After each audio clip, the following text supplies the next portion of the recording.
Hi guys, this is a quick video tutorial of how to create a sticky note in Photoshop like the one that we created in class. If this video goes a little bit too fast for you, obviously during playback you can pause and rewind and view it at your own pace. So first thing I've done is created a Photoshop document 800 by 600. Obviously the size is up to you, and resolution for the web is always 72 pixels per inch. Okay. So first thing I do is create a new layer. I'm using CS6 at the moment, but everything that we do is easily doable in most versions or nearly all versions. I'm just selecting the rectangle tool and holding down shift, I'm drawing a square. Now my square at the moment is white, which I definitely don't want, so I'm going to double click on the thumbnail in the layers panel. Similarly, I could change it up here in the options panel, but in control panel, sorry. So from here I'm going to choose maybe a yellowy color like that, and I'm going to pull this into the middle using the move tool.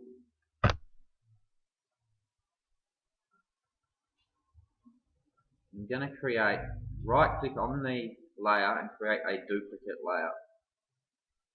One of them is going to be our shadow. So the one that's lowest in our layers panel on the right hand side here will do as our shadow. I'm going to make that a dark color. For the moment, I'm going, just temporarily, I'm going to make the top layer, which is our sticky note, really opaque. I'm dragging the opacity down, see, so that I can see through it. And that's just temporary. Now I'm back on the black layer. Now for free transform, when you want to start transforming a shape, you hold down Control and T. There is an option to do it in the menu, but Control and T is much better.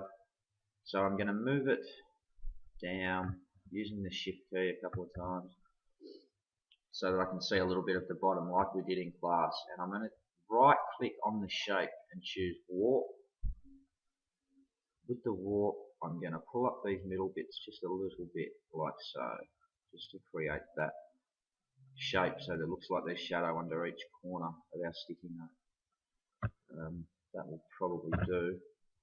Now I'm going to I've hit enter to exit out of that. I'm going to hit Control T again, and I'm going to hold down Control, Alt and Shift all at the same time so that I can drag these corners in. I don't know if you remember us doing that. That's just because I don't want shadows sticking out the top of our sticky note when we're done. Because remember, right now we're working on the shadow layer. Okay, so far that's pretty good. From here I will give it a filter Gaussian blur. So I'm going to float over blur, choose Gaussian blur, and it's okay. We want to rasterize the shape, that's no problem. That just means it will no longer be a vector shape, but that's the price of doing business. So with my size canvas I have, about 6 pixels will probably be good. Yeah, 6 pixels is good. So I'm going to use 6, but you can use whatever looks good when you're playing around with it.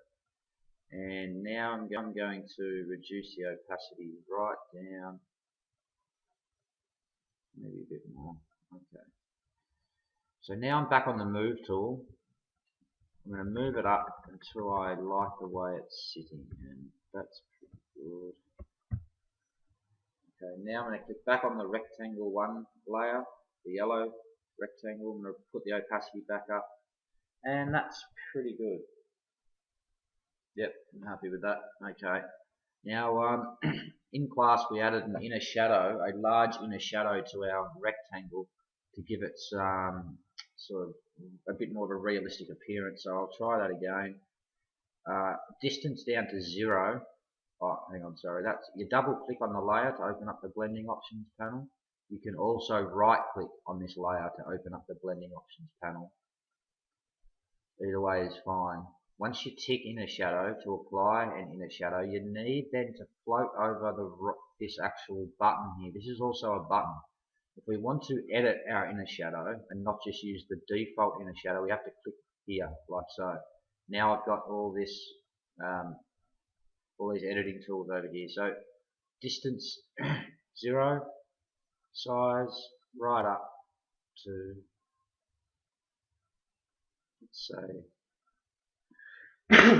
excuse me, let's say 125 in my case. You'll know when you're doing yours what is the right amount. Now, mine looks really good as a bright yellow. I almost don't want to use an inner shadow at all, but I'm just going to make my opacity really low. I might say 8%. It's pretty good. Click OK. Now, to select multiple layers, which I'm going to do next, I want to select the shadow and I want to select the rectangle. I use the Control key. At the moment, I've got just one layer selected. If I hit Control and click on another layer, it selects them both. Now, as I explained before, we want to transform this. We're going to rotate it. So I'm going to hit Control and T. And I'm just going to float around the top corner until I get this double-headed arrow like so. And I'm going to turn it a little bit. And then hit Enter. That's good. And now some sticky tape. So with another rectangle that looks about the size of a piece of sticky tape. That's pretty good. Double click on the thumbnail, make it a dark grey colour, and in our layers panel, play with the opacity until you are happy with it. It's pretty good. Just going to move it down a bit, shift and down arrow. Once I have the move tool selected, shift and down arrow until I'm happy with. Yeah, probably looks better without tape really, but leave it there.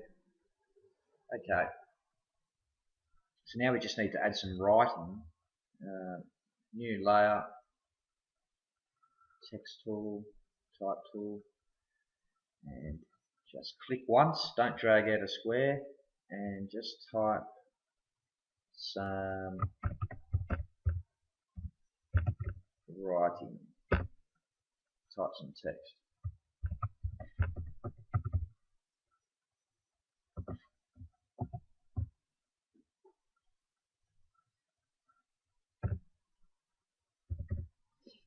Okay, that's good. And select it. And we want to choose a handwritten font. There's a lot of them, so double click in the control panel on your font drop down box and find a suitable font.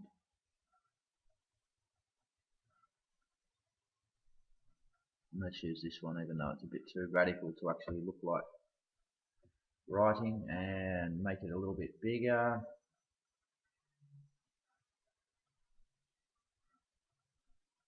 Okay.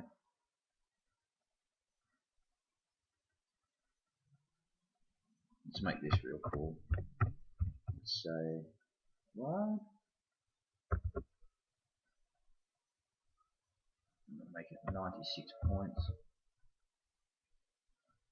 I'm going to leave it as white. Control T to transform, just to turn it a little bit as well. And there you have it. Okay, so if you wanted to save this to use on the web, you would probably, well, you would definitely crop it a little bit, like so, using the crop tool. And if you need to use it with a transparent background so that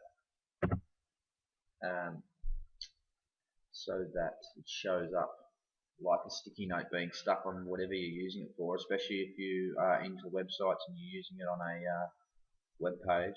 Get rid of the background by just ticking that little box, file, save for web, and choose PNG 24, PNG 8 or GIF if you need a transparent background.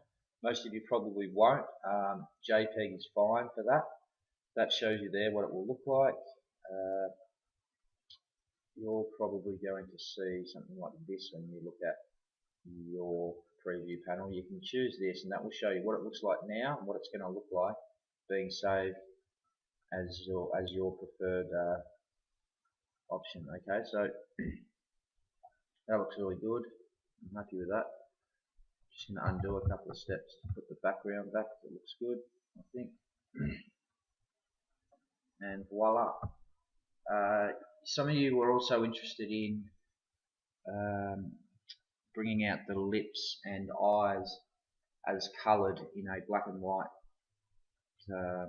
image, similar to the work we did on the tutorial in class, and I will still do that and send it to you guys. I just have a lot happening, and I'll do that in about a week. Okay.